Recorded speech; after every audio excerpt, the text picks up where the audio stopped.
दांत हमारे शरीर का एक ऐसा हिस्सा है जिसके बारे में हम बचपन से जानते हैं कि कैसे उनकी केयर करनी है। हर जगह हम पढ़ते रहते हैं, स्कूल्स में बताया जाता है, इन्फॉर्मेशन अवेलेबल है। पर फिर भी एक प्रॉब्लम ये होती है कि हम दांतों की फिर भी देखभाल नहीं कर पाते, फिर भी हम उनकी समस्याओं से घिर जाते हैं, सब कुछ जानते हुए भी, सारा इन्फॉर्मेशन अवेलेबल होते हुए भी। और सबसे बड़ी बात है कि एक और प्रॉब्लम है कि दांतों की प्रॉब्लम को हम कई बार इग्नोर भी करते हैं और बहुत जल्दी जो है डेंटिस्ट के पास जाना नहीं चाहते।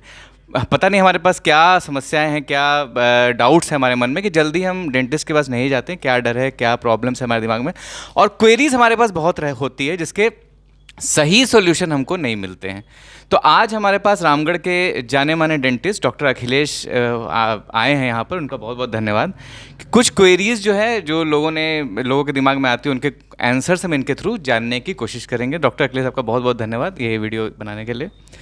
तो पहला क्वेश्चन जो अक्सर पेरेंट्स पूछते हैं कि वो जो लोग होते हैं चॉकलेट्स खाने से दांत खराब हो जाते हैं और बच्चे चॉकलेट्स मांगते हैं, तो क्या बच्चों को चॉकलेट देना ही नहीं चाहिए, बिल्कुल बंद कर देना चाहिए, क्या करना चाहिए उसमें?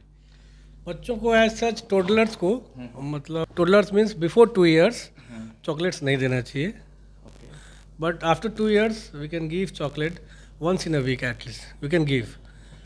वेरी मतलब many studies have shown this कि chocolates contain coca and sugar and a material called flavonoid which helps to stimulate the brain activities and stimulate the growth of children as well. Okay. But in moderate quantity, or if the children consume chocolate in a large quantity, then chocolate contains coca and fat as well as. So the kidney and liver of children are not that much developed to process this large quantity of fat and coca.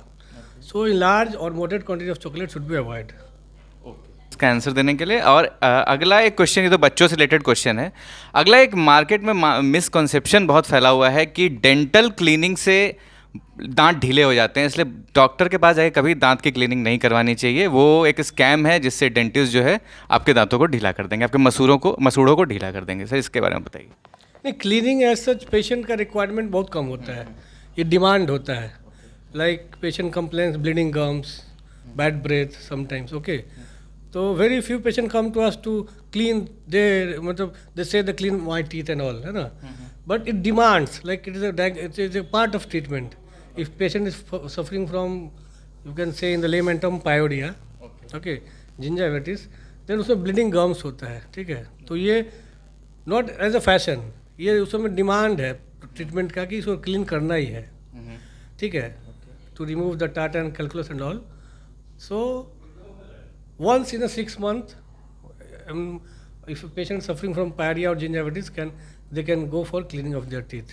और ये लूजन नहीं करता है, लूजन नहीं।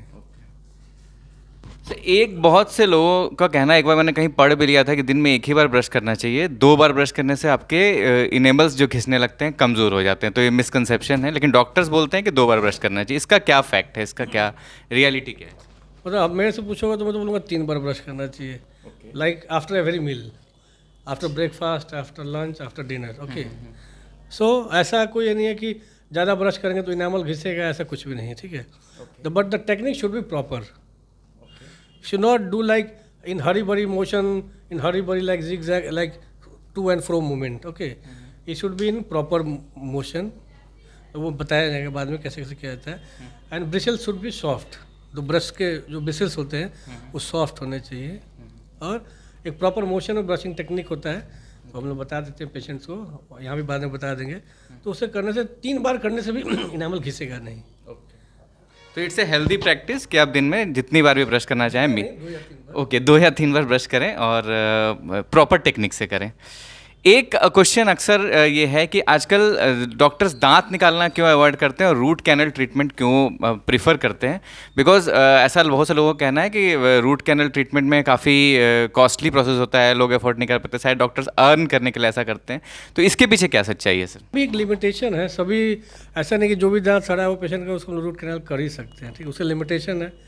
After taking radiograph मतलब x ray करने के बाद, तो ऐसा नहीं कि जो भी पेशेंट आया सबका पेशेंट अगर पे कर रहा है तो रूट कैनल किया जा सकता है ना, सबका लिमिटेशन है। और अगर रूट कैनल करने लायक दांत है तो करवानी चाहिए, क्योंकि निकलवाने के बाद अगर फिर आर्टिफिशियल टीथ कितना भी महंगा लगाते हैं, इम्प्लांट ही क्यों नहीं लगाते हम लोग, या कुछ भी क्यों नहीं लगाते हैं, इम्प्लांट के बदले कोई ब्रिज लगाते हैं जिरकोनिया का, तो एक इम्प्लांट का भी कॉस्ट 30,000 अप्रोक्स आता है, ठीक है। बट वो इम्प्लांट भी उतना अच्छा नहीं फंक्शन कर सकता जितना हम लोग का जो नेचुरल जो टीथ था।